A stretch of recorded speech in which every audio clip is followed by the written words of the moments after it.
m'adresse par ce message à la diaspora congolaise.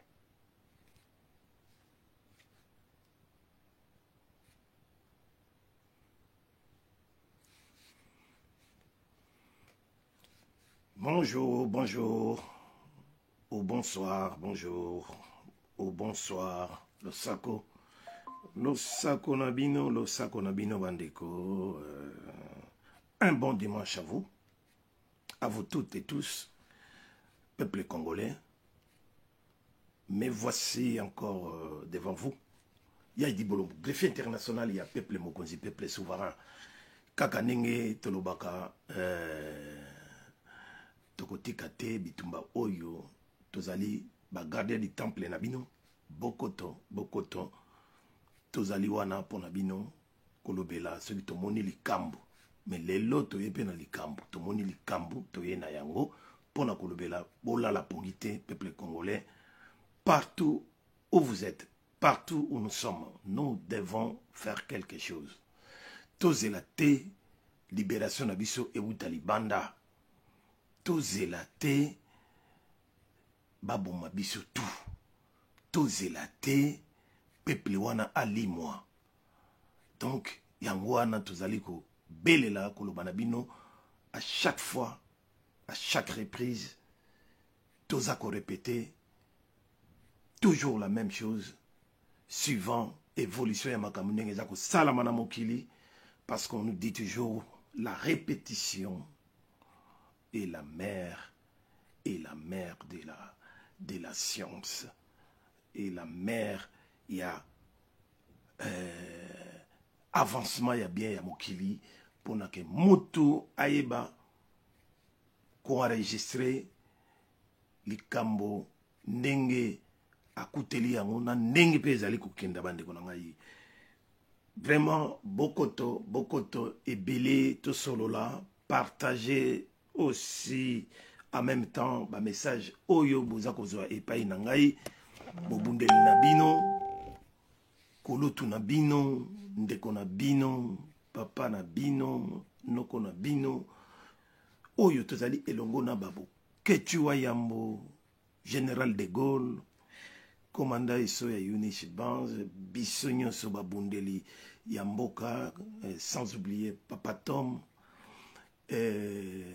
sans oublier non plus honorable et déshonorable Alain Mboyo ya Mama Guy Mboyo Losako bon dimanche à toi Jean-Louis Mundele ya Bangwandi Mi Baramo Jenny Lembigazor oyo azali na biso présent awa na kati ya direct ya lelo ya dimanche Jenny Lembigazor Mosabou Sécuritate, DSP, renseignement militaire, nyonso oyo bolingi, azali na yango, mwana mobali oyo, azali leki ya moto, mubundeli mboka, tozana ya ensemble, merci beaucoup, et lo sakona, aleki Agwaya Samatone, ya maman Ninita Agwaya Samatone, Mebwo, show, Mebwo, Anthony,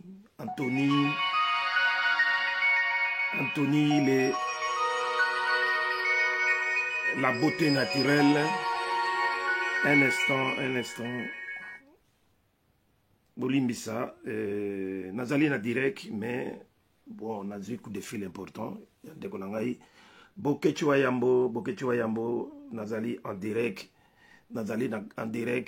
Olobinini nazo kayo au cas contraire na ko rappeler yo au moment opportun olobi boni ok ciao voilà donc bande ko ngai bolimbisa nazo ki coup de fil ya leki Ketua Yambo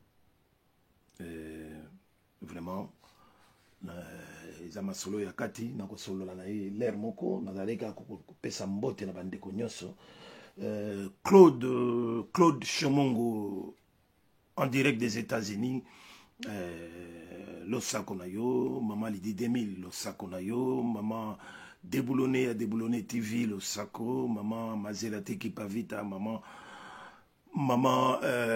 Kenny Amusoko maman Vero Kelani, maman Mongala, il y a Brigitte Mongala, le Sakonayo, Nico Usuel en direct de Paris, maman Yunish Banze, full service, Banze na Alost, et Sika Oyo, beaucoup yiko somba, biloko ya ndenge na ndenge sans exception, Oyo wana et comment supermarket et comment supermarché oyo bokokuta nyonso na kati wana bandeko na ngai boleka ebele epai ya mama Eunice Banze, sans oublier ya bana na bino Robi Bolombo, William Bolombo na kati ya Waregem Rotrey Strat numéro 226 en face ya station Shell. Donc bandeko na ngai, voilà donc tozongi lisusu Marius Bayende Kombo Elengi moto ya l'équipe bende ya 3FL na valeur tozongi lisusu bandeko na ngai tozongi lisusu pona ko yako fungola bino lisusu ndenge to mesana ko fungola bino et en dehors il y a tout ce que nous sommes en train de vivre bandeko na ngai oyo nyonso toza ko vivre na mboka na biso wana Congo eleki mabe koleka mabe somo trop donc bandeko na ngai me bandeko oyo tozobenga kaka bandeko po tobenga me régime ya Félix Tshisekedi Tshilombo ezali régime moko vraiment qui n'a pas existé auparavant. Vu le comportement, vu les attitudes, vu médiocrité na bango, parce qu'ils ont été qualifiés de médiocres par le cardinal Monsengo qui avait totalement raison, vu incompétence na bango, vu tribalisme oyo ba memi na mboka pona ko diviser le pays. En tout cas, Eza Mawa Ebele, Shogo, Mebo, Anthony, les Bogards, beauté naturelle, Losako Nayo, partagez partout où vous êtes, partagez l'émission, Toyeka Kofungola, Nengeto Mesana Kofungola, Bande Konangai. Donc, régime Oya Félix, sans détour, Bazamba Miyibi, ba voleur, voleur Yako Sakanate, Claude Chomongo, en direct des États-Unis, Bazaba voleur, Miyibi, pilleur Yako Sakanate, ils ont fait une prédation jamais vue dans le monde. Il y a plus de 320 milliards de dollars. Il faudra à tout prix arrêter cette famille. Il faudra à tout prix stopper cette famille. Une famille de brigands, de voyous de la politique, qui connaissent rien de la politique, mais bazali wana kaka pona prédation. Pona prédation, pe ba boyikotika pouvoir ya sans pouvoir, oyo ba pesa bango malgré que zali pouvoir moko timbré, pouvoir moko oyo ezanga motuna makolo, excusez-moi. Balingi kotika yango te, mais cherchant par tous les moyens comment bakokotika la wana na ba plan machiavélique na bango nenge ba signa ba accord na ba tuti il y a partout ba tuti rwandais ba tuti ougandais ba tuti Kenya ba tuti burundais tanzanien et partout ba signa ba accord plus ou moins 14 à 15 accords Oyo Félix Tshisekedi Tshilombo Antoine a signé bipai ya bateau. Un instant, j'ai encore un coup de fil, boy, excusez-moi. Oui, Papa Tom, nazana direct. Nana direct, hein. Ce qui n'a silisi n'a pas rappelé. Ok, ciao. Voilà. Donc, bandi konangai. Awa biso tango to yaka nde ba vérité nde yango mutu ekoboma biso. Mais tant que toza vivant, toko tika pété to continuer ko ba vérité wana jusqu'au bout. Mais avant to kotana beaucoup ya les kambo pona koyebisa bino oyo leko nini memi biso lelo awa bandeko na ngai oyo ememi biso awa lelo bandeko na ngai bozela bo pesa nano bino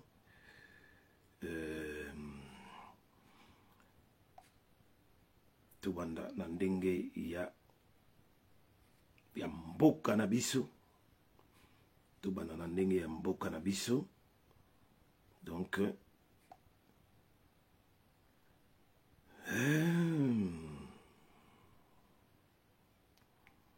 voilà Tony Nesbotiana Mutubwe na Zaire banda 1965 tolingi nini ata olali nzala ozala kimia le Zaire dans sa diversité elingi koloba outi na Zaire outi na Kivu outi na Chab na Kasai oriental Kasai occidental Bandundu Bazaire Équateur obotama na Kinshasa ozali nani ozali Zairois olongwi na Kinshasa okei na Équateur ozali na mboka na yo olongwi na ozali okei na Bazaire ozali na mboka na yo oyo balingi lisusu kotia biso na makambo ya tribalisme olobela bango bino jeunesse non enaokaki bokonzela bino ya repete makambo ngai nalobaka non elingi koloba non nyenye tolingi nini nyenye tolingi Zaire liboke moko. Voilà boyoki bolandi boyoki hymne national ya solo pe boyoki papa na biso koloto na biso koko na biso le maréchal Mobutu Sese Seko Kuku Ngbendu wa Zabanga oyo a battre record ya idéologie politique ya mboka na biso. À l'époque nous étions les Zaïre, ceux qui pensent alingi tukuzonga lisusu ndenge wana à battre record ya idéologique ya unitarisme ya ko mettre ensemble ya ko mettre à côté tout ce qui est tout ce qui est tribalisme, division, régionalisme, et babiloko ndengwana tout existe qui les sociétés na époque na ye. To vandaki ensemble, to bondi ensemble, to longi baguerre, babitumba banini ensemble, mais tala mwana mobali oyo ya Félix Tshisekedi ayekuzongisela biso makambo oyo to lingaki ezonga lisusu na vie na biso te. Donc na yango lelo oyo to komi presque divisé. Tozali sona koyoka boyokani te boza komona moye pe tolonga bitumba ezate moye tolonga bitumba ezate, c'est-à-dire mabe otolbaka mabe ekoti jusqu'au bout tozali kobunda nango awa nous ne savons plus quoi faire. Tobunda na ndenge nini armée ekufa armée oyo la kala phase batango bandeko na biso ba Starleta ba Jenny Mbigazol batukilikili oyo tozali na bango awa ba Marius Bayende Kombelengi na bamboka wana lere tozalaki na mboka na ba armée oyo to bengi phase tozaki na ba DSP tozaki na banini ba institution ebele militaire renseignement ba service ya ndenge na ndenge oyo ezali kopesa lokumu na kati ya mboka wana. Donc ba institution ezalaki respecté et respectable. Lelo oyo y a plus rien. Félix 7e année n'a pas voulu expressement, sciemment, n'a pas voulu organiser l'armée, ni la police, ni les services de renseignement. pour naye donc contrat naye accord naye ndenge ya signé qui pour nako depuis 2018 ya ko ya ofele na kata mboka wana yale kaka ko yiba na ko yiba na ko boma mboka. Il a détruit le pays. 2023 a renouvelé les sous présence naye na soi-disant présidence na ndenge ya moyibi na ndenge ya aventure na ndenge ya tricherie. Vraiment ezali mawa ebele et puis binso ba congolais toza ko mona toza ko tala pétrole balié to sala rien. Vous vous rendez compte de cela? Ndeli kambo biso bande ko na bino to telemelaka comme ba gardien du temple to telemelaka likambo to telemelaka likambo bozi dans le kata image moko bo mona ndenge nini oyo to bengi capital hein le pot de ville la belle hein Kinshasa la belle lelo bo mona ndenge komi kabasele komi kabasele c'est-à-dire maïti na kingo maïti na 4-5 mètres et que bandeko na ngai batu bazali kokufa tala kaka oyo ya 2022 batu bakufa plus de 120 plus ou moins 120 victimes bakufa na 2022 oyo utoleka dimanche oyo eleki dimanche oyo mosusu wana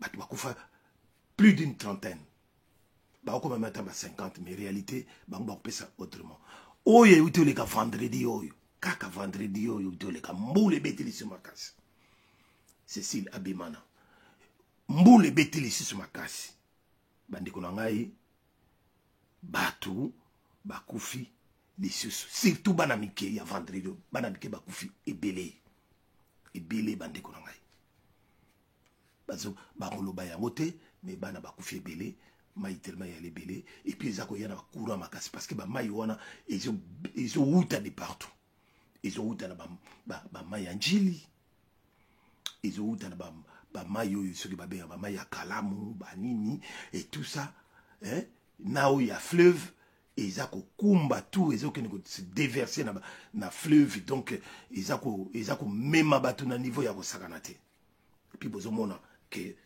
partout il y a pas de sécurité. SOS que bamona secours ya malonga ezate pour dire que le pays est mort. Mboka est koufi. Et loba papa na yemoko ya mutoyo oyo soi-disant bobenga kaye président. Papa na ye dans des survivants. Etienne Kisengedi wa Mulumba aganga ki abelela ki mboka ekufi likolo ya badongolo miso mboka ekufi na moyibi. C'est le père de son fils qui est soi-disant aujourd'hui au pouvoir sans pouvoir. On dirait ayebaki ke mwana na ya akoya na moyibi naye na kleki na bango ya chile genou na kleki na bango ya ba voyou ya politique ya miyibi ya bandoki oyo balingi mboka na biso te balingi mabele na biso ka pona moyibi ya ba minéraux mais balingi peuple congolais te bazi peuple congolais en otage. Pe balobi bakotika peuple congolais wana en otage te mais botala ba plan machiavélique na bango ndenge baza ko sala pe ils arrêtent pas bango place bango bazali wana ils imaginent des choses ils complotent contre le peuple congolais et babwaki sinyoso makambutu ya Congo état ezotala bango lesuté bokufa na mai bokufa na moto bokufa na banzala mabele bukana babalabala ekufa ekatana etali bango te chômage misala ezanga misala ezala te etali bango kutu te etali bango te Shogo Mibo. Etali bangote. Etali bangote papato. Basaku tukunate. Siko batu ya ndenge wana. Batu ya ndenge wana. Bandeko na ngai bino batu bola na ngai ya idi bolo griffe international ya peuple mokonzi. Hein? Bino batu bola na ngai. Vraiment le boza mitema mabe boza la bandoki pona ko ya ko finga ka batu na ba commentaire. Heureusement que batango ba malgré ça ba diminuer muke kaka ko finga boya ko finga kana na ba commentaire. Mais nous on vous dit la vérité, tout le balo c'était tout le baka ba vérité. Tout le baka ba vérité.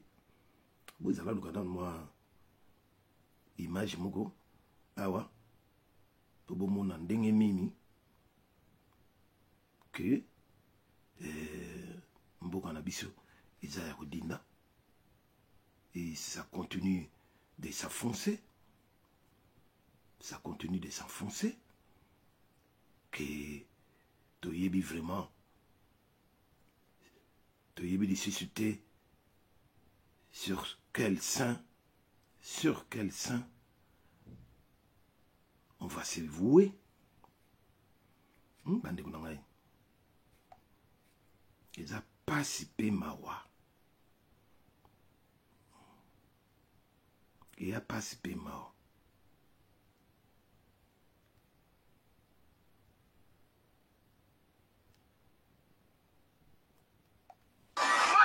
Badima! Badima!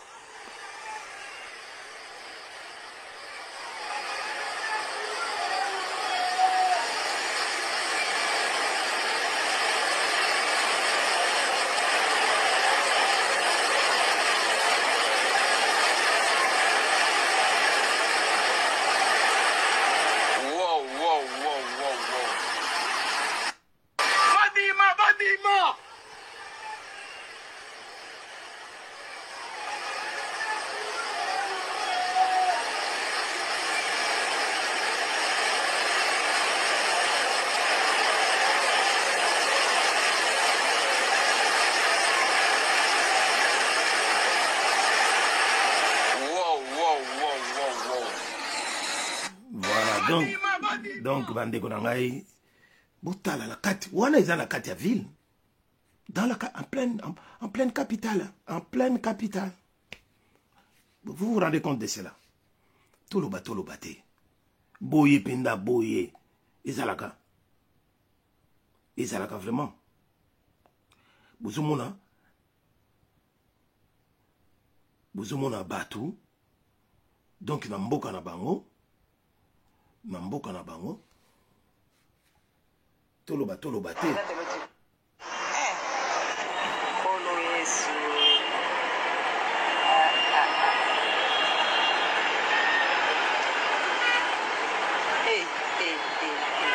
Regarde de l'autre côté, regarde là où les gens marchent.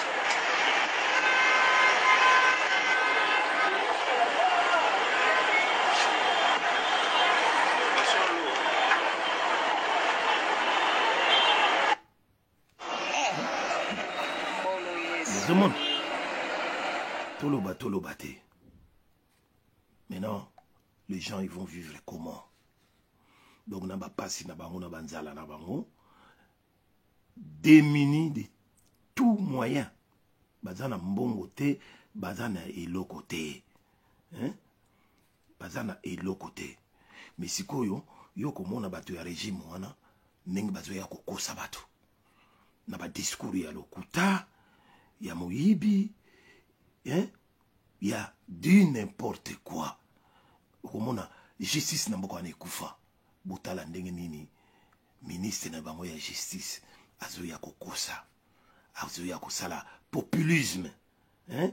Kosala populisme, hein? Pona koluka peuple lokola pe basi ba comprendre na bango ba peuple yango ya biso ya Congo bazana bango applaudisseur. Bazana bango bat oyo ba manipulable à haut niveau. Musala bango kaka kobeta maboko même mutu azoya ko bomaye ba meme et pas bazo boma taba meme azoya. Vous vous rendez compte de cela? vous rendez compte de cela. Peuple moko maudit bande konangai, hein? Peuple moko maudit Bolanda. Je ne suis pas venu pour m'amuser. Perrault est présumé innocent parce que quand vous faites ces allusions-là, je ne sais pas où est-ce que vous voulez en venir. Madame, d'abord c'est gênant pour vous, une patriote, de parler de quelqu'un dont les faits sont clairement établis, qu'il coopère avec le Rwanda. Il n'a pas été condamné. Jamais une journaliste rwandaise. Il n'a pas été condamné, il n'a pas été jugé. Je suis en droit de me poser cette question. D'où vous posez ces questions-là? Vous parlez au ministre de la Justice. Voilà. Qui a suffisamment d'éléments. Clôturer les questions. Ça va? Les 4 millions... Qui donne même indication de nom. John Lungila est votre confrère. J'en viens à le citer. Et je le dis, je ne voudrais pas que vous également, vous soyez soupçonné d'être de connivence avec... arrêtez de m'impressionner. Arrêtez de m'intimider, ça ne marche pas avec moi. Les intimidations, ça ne marche pas avec moi, monsieur le ministre. Les 4 millions, la tête de Perrault m'y a pris pour 4 millions. Merveille Benguele, pour 4 millions, c'était une décision prise par le Conseil de ministres ou prise par Moutamba lui-même. Madame, le Conseil de ministres ne remplace pas un ministre. Voilà. Vous vous rendez compte, dans ma camboy, ministre de la Justice. Mais ce petit ministre de la Justice, il se prend pour qui? Un populiste. Un petit ministre qui est venu comme ça, maintenant, il ne se considère plus ministre de la Justice, lui qui doit s'occuper du ministère de la Justice. Maintenant, il se considère comme lui-même étant la justice. Vous vous rendez compte? Il se considère comme la justice de la République à démocratiser du Congo. Donc, pour naïe, à ça qu'on condamne Batu Nyonso à mort, à ça condamne Batu tout à mort, exécution immédiate, et puis comment dirais-je, azali ko miser sur certaines sommes de la République, azako miser ba somme moko colossale, il y a 4 millions pour wanted, pour rechercher à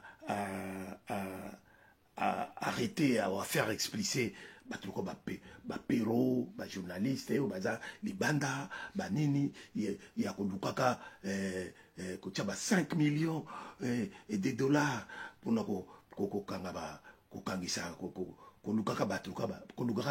bananga, il y a AFC, millions de millions. Mais les millions là, que lui se permet, mais que Abimisango, à partir du ministère, il y a justice, pas millions.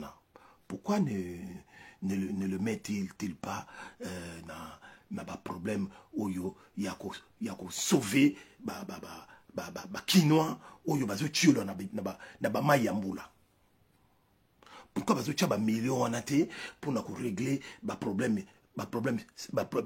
sanitaire?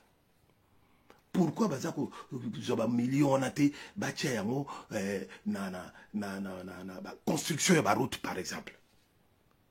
Il y a transport où ils ont bomba bakinois. Donc ba mongo na bango, il y a régime, il y a Chile genou, il y a Félix Tshisekedi Chilolo et ça kaka ba mbongo pour na ba matuvi na bango, pour na moyibi na bango, hein, pour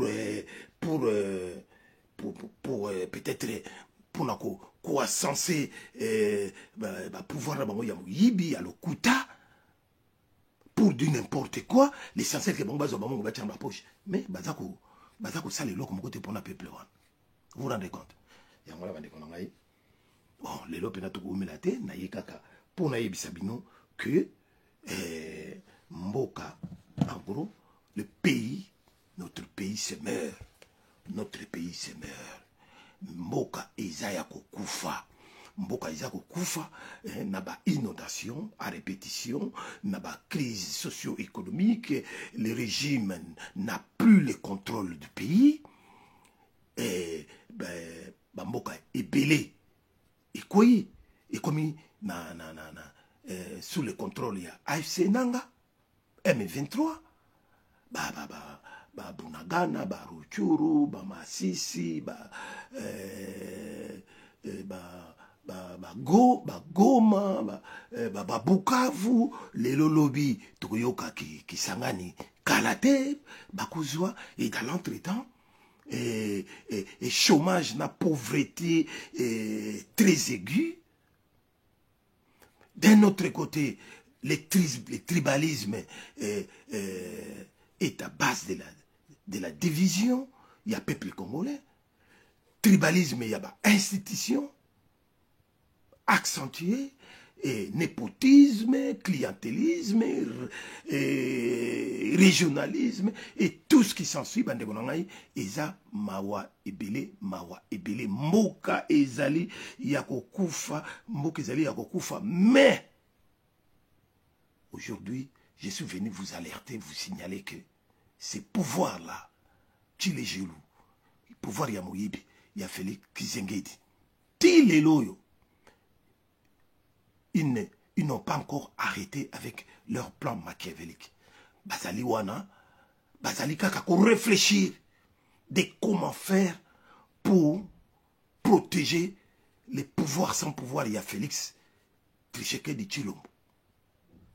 Pour que le reste est là, qu'il s'éternise à ses pouvoirs au profit d'une seule tribu Loba.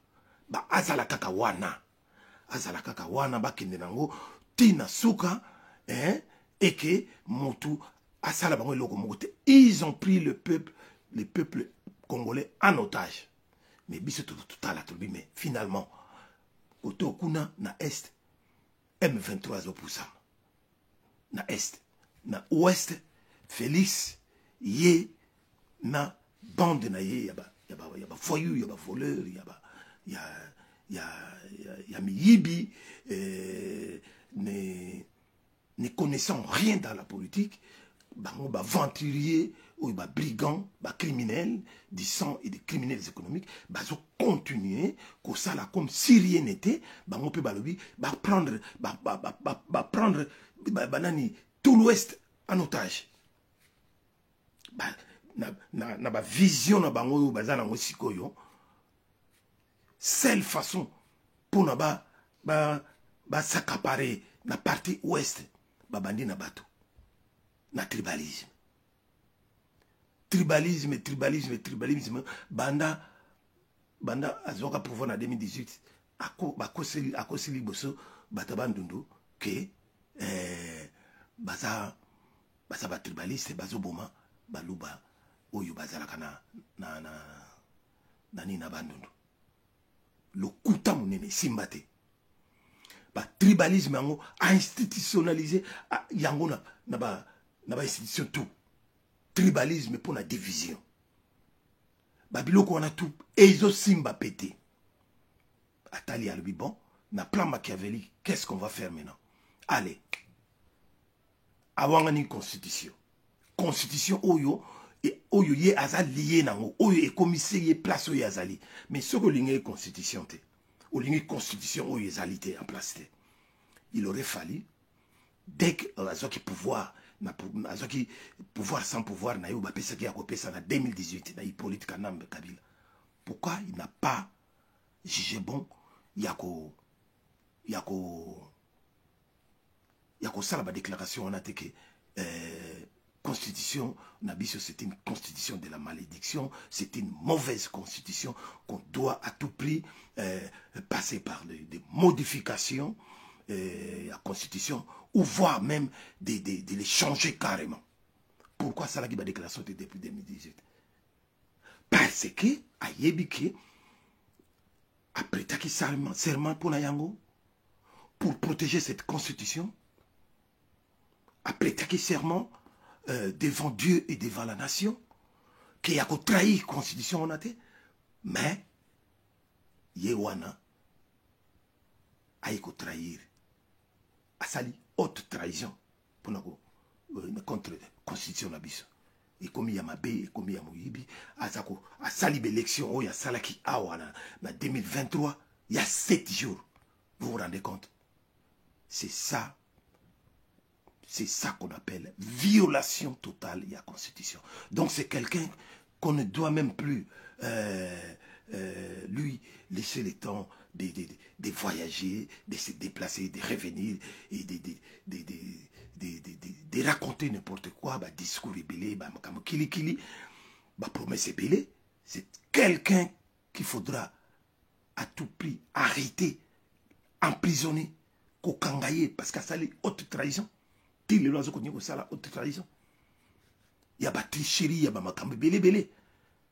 A outi na tribalisme, a commis à saboter, à trahir la Constitution, a commis à changer la Constitution. Pourquoi?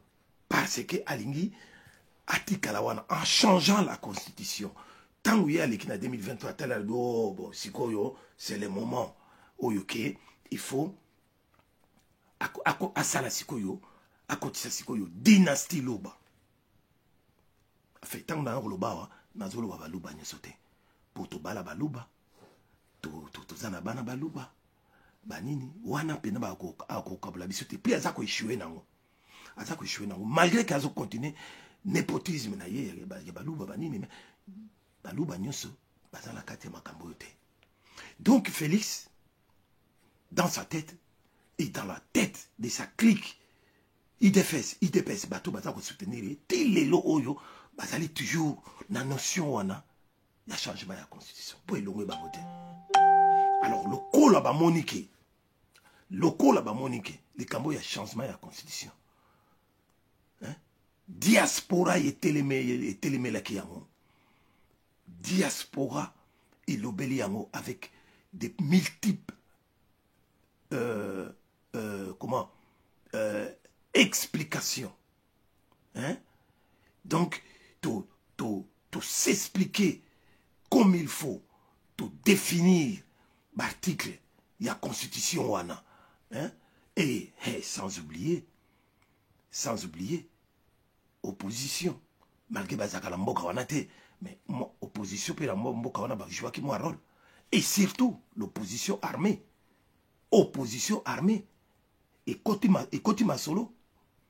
Oyo. Et sali ki lelo oyo. Félix à prendre recul. Mais, Azanango toujours na moto. Il y a toujours un danger. Il y a un monde qui a mis titre alerte. Alerte. Abanda qui na changement de la Constitution. Et simbite, lelo oyo a commis na ba sololi ba obligé na ba bonobo na bango na ba chimpanzé. Il y a parlement. Hein? Il y a parlement. Soi-disant, il y a RDC. Parlement, il y a corrompu. Parlement où il votera la loi contre le peuple. Parlement où il défendra le peuple jamais. Mais c'est un parlement caporalisé pour soutenir l'énergumène au nom de Félix Tshilolo. Na pouvoir na ya moyibi. Na makamone ya sala ya dictature, il y a tribalisme. Parlement wana les a soutenir. Alors parlement wana ba copier loi d'exception. Ça s'appelle loi d'exception. C'est une loi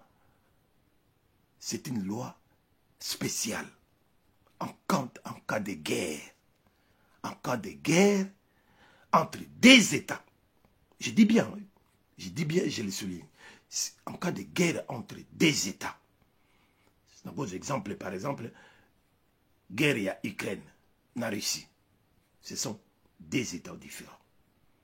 Oyoke, Russie a agressé mais la Russie ba mo baye baluba ki non, bazo récupérer ba mabele na bango oyo izana kendana na Ukraine. Voilà, donc guerre entre des États. Américains, balani baris, basali invasion na Ukraine. Et l'Ukraine, comme un État, Zelensky, étant préparé, malgré ses moyens, yépé à lobby à Gotikate, patriotisme oblige, et il faut défendre ma belle na bango. Bango bazako se défendre. Et dans une guerre conventionnelle comme celle-là, dans une guerre conventionnelle comme celle-là, il y a échange de tirs, il y a échange de tirs, il y a échange de bombardements entre les deux camps. Vous avez dit, batu bazokufa na gauche, batu bazokufa na droite. Ba échange de tirs wana. Ils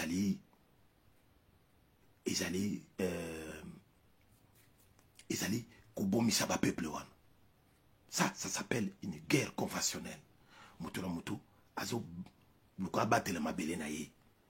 Bitumba yango wana. Alors, c'est quoi? Russie étant très très fort, parce que la Russie est parmi les pays les plus puissants du monde. Ukraine n'est qu'un petit pays face à la Russie. Donc, pour nous bien, pour nous vraiment contrôler la situation, Parlement na bango va voter loi exceptionnelle. Cette loi, attendez, je vais lire ça, parce que sinon je vais la loi dite d'exception.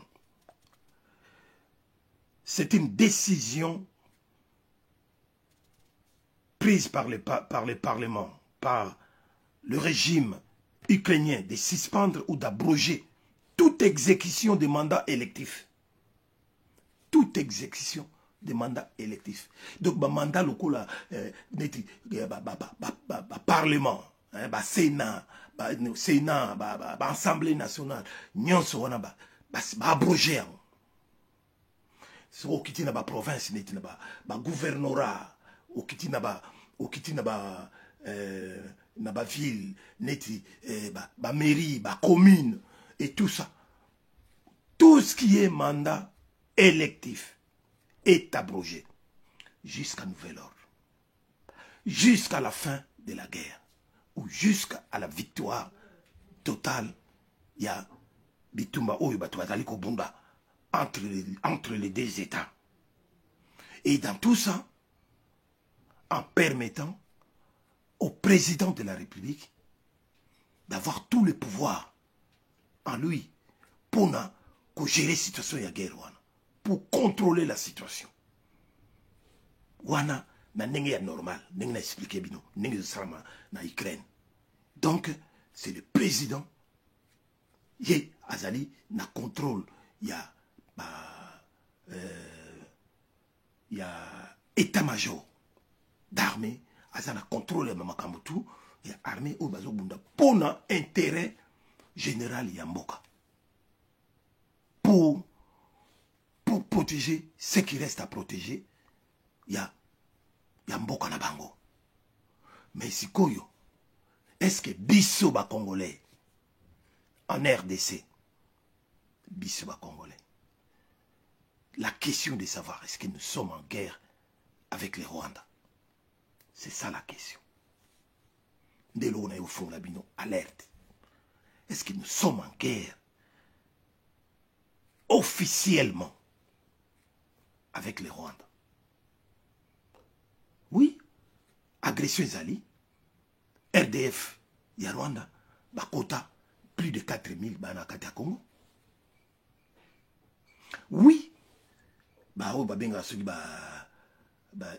IPDF, il y a Ouganda. Beaucoup il y a solo.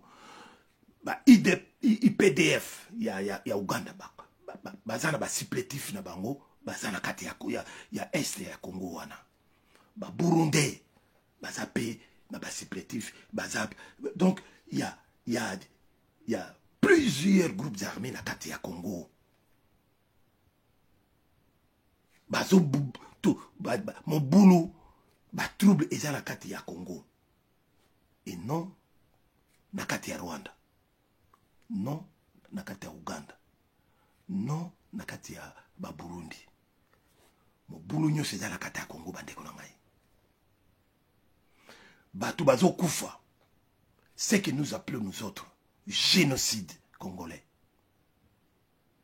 De plus de 18 à 20 millions de morts. 2 guerres mondiales, première guerre et deuxième guerre mondiale, réunies.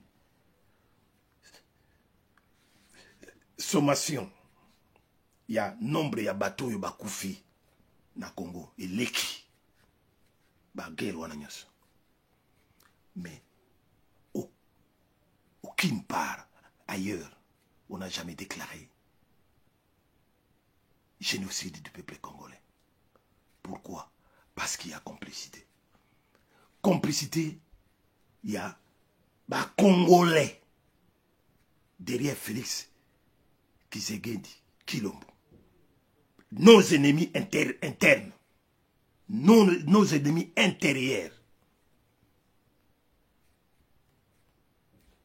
Bango nde batu oyo ba pesa bango pouvoir sans pouvoir.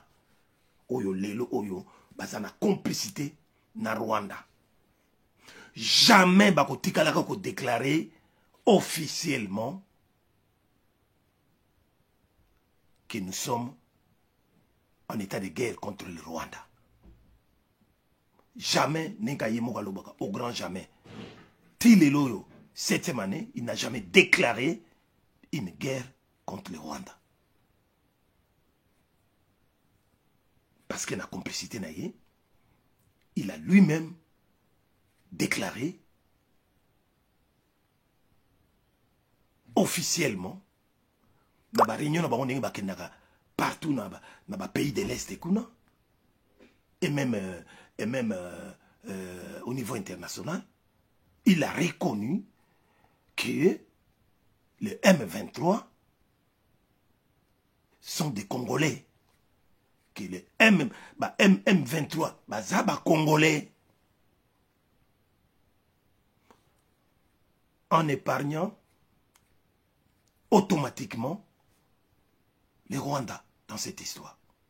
Tilelo Oyo, Paul Kagame dit que partout où il passe, il est dit clairement que cette guerre que vous appelez guerre de l'Est en RDC, c'est une guerre congolo-congolais. Vous vous rendez compte? Félix, et s'il le dit, si je vais le dire, pardon, Félix, c'est un négationniste. Il a même été jusqu'au Rwanda pour dire que cette guerre que nous sommes en train de vivre à l'est du pays,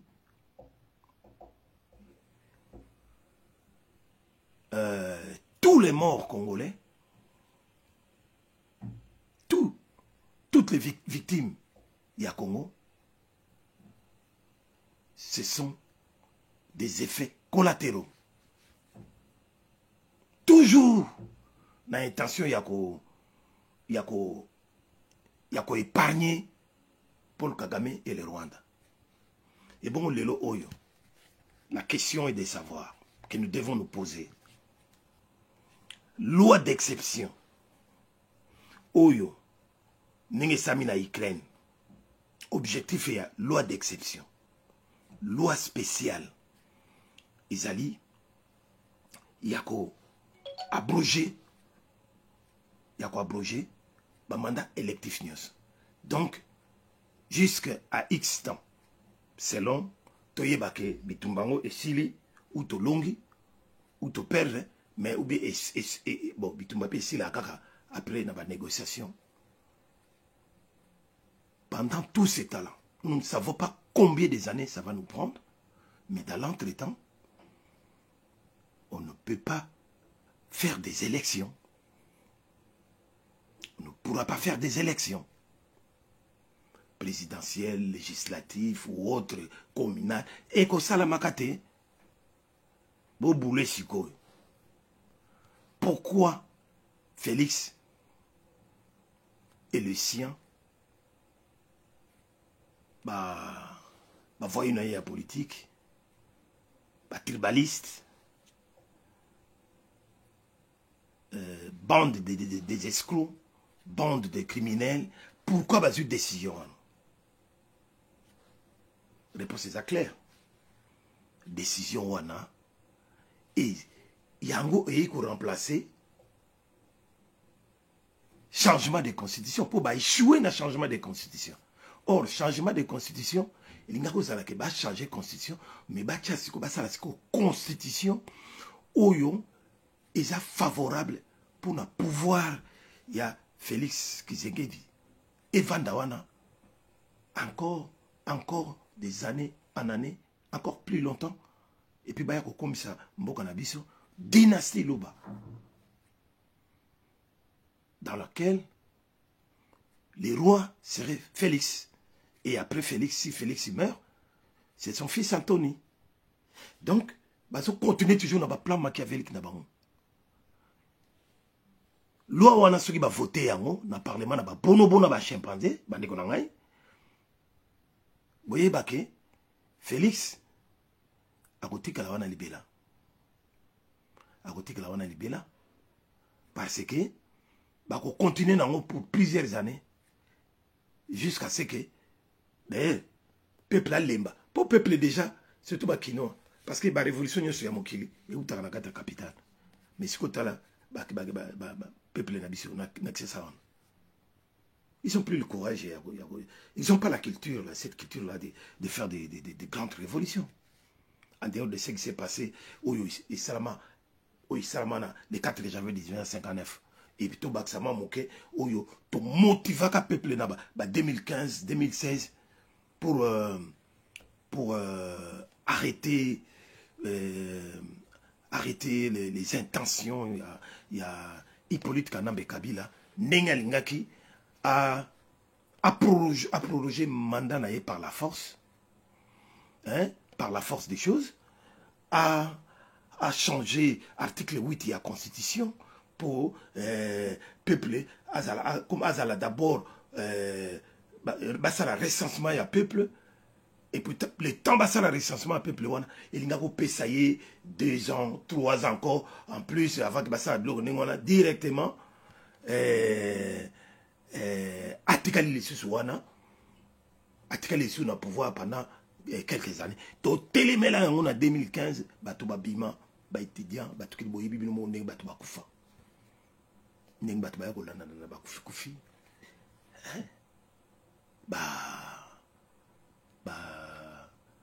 Usimu Kende, Thérèse Kapangala, Batuki Kilo, Bakufa, Bandikonangai. Yamona Naïgo, attirer attention à Bino, Losako, Benson, Alex, Losako. Yamona Naïgo, Toeko, attirer attention à Bino. Attention à Bino, peuple congolais. Botike là, bono, chimpanzé à parlement. Na niveau ya Assemblée nationale ou Sénat, botike là bango. Bon, effectivement, comme c'est à majorité Luba, Loi Nikoleka, sans problème. Loi Nikoleka, sans problème. Parce que Congolais, Azobundate na katakisa ça. Congolais, a commis na situation monko, il y a ba souci na ya ba mai azodina na mamai, a cause en attend que nous bundate. A cause en attend que nous bundate. D'où Loi wana ikoleka. Mais sikoyo nani akoko ya ko sauver biso? Nani akoko sauver biso la mimito? Sans minduki mawatro. Sans minduki mawatro. Mawa ebele. Félix doit dégager par la force. Félix doit partir d'une manière ou d'une autre. Tokotala ba makambo soit après. D'abord le départ de Félix. C'est l'homme le plus dangereux dans notre pays. C'est lui les problèmes. C'est lui les cancers, peuple congolais. Nous devons faire dégager cet homme-là, cet énergumène-là. Il est très, très dangereux. Plus diable que lui, il n'y en a plus. Il y a un peuple congolais. Ateki non seulement mboka zo teka na peuple congolais. Comment? Batutu ba kokima libanda. Batutu ba kokoma exilé politique. Batutu il faut ko kanga bango minoko. On n'a plus droit à s'exprimer. Et c'est ça la dictature. C'est un apprenti dictateur. Et c'est très dangereux d'avoir les dictats d'un apprenti dictateur. C'est très dangereux qu'un dictateur, au vrai sens du mot. Il y a les cas qui les suivent. Autant Zonzolo Sako, merci d'être là. Il y a les cas qui les suivent pour nous alerter bino. Je pense que vous m'avez compris. Donc, Bandi Konangai, tout élément. Et c'est vraiment, ce qu'on reçoit, et Botou, Nanda Kunayo, au Bimi Nango Saleleyan. Ce qu'on reçoit Congo, au Bimi Nango Saleleyan. Ce qu'on reçoit Libanga, Nzete, hein? Ce qu'on reçoit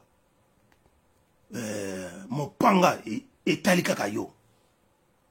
Bozela Kakate, Bayako libéré, Bino. Un peuple doit se libérer seul. Peuple a se libérer, Yemoko. Seul le peuple doit se libérer. Regardez ce qui se passe, ou ce qui s'est passé au Sénégal, au Niger, Mali, et partout là-bas, partout. C'est ça qu'il faudra faire dorénavant. Peuple congolais, nous comptons sur vous. Et comptez sur nous. Nous sommes là pour vous et pour nous-mêmes. Donc, tout continuer à bitumba oyo, nandenge e koki, naïkana alerte bino, pour cette histoire encore maléfique de vouloir créer une loi qui n'a pas lieu d'être pendant que nous ne sommes pas en guerre. Nous ne sommes pas en guerre comme se font comme se font les Ukrainiens et les Russes, hein?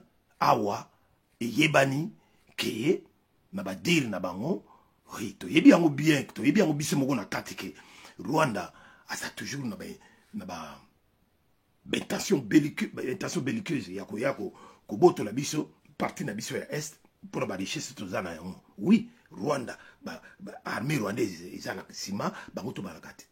Mais guerre comme telle, pour guerre et même abisso na décision yako créer ba loi d'exception. Ba loi d'exception oyo oyo ça ko abroger ba mandat électif à tous les niveaux na katamboka. Et c'est vraiment que oui, Félix Nabatonaye va déclarer guerre contre le Rwanda avant toute chose. Et ça n'a jamais été fait. Depuis 7 ans, ça n'a jamais été fait. Donc, bako sabinoté pour bato parlementaire, on a bonobono chimpanzé, mitu et sal rabangote. Bango baza wana pona mayele na bango bachala libumu. Bachala libumu na ba poche. Donc, mbongo na mbongo. Bango kaka mbongo. Baza, il s'en fout du peuple, il s'en fout de vous, il s'en fout du pays. Donc, bango kaka mbongo, na ba voiture na bango, na ba jeep na bango, na ba pesa bango, ba jeep, kobimisa plus de 600 millions de dollars, et pour la bango, ba jeep, ba nini, tout ça. Bango baza kunate. Baza kunate. Yako na yeko solo, na bino na yeko ebisa bino bandi konangai. En tout cas, merci beaucoup de m'avoir suivi. Et partagez cette émission, partagez ce direct.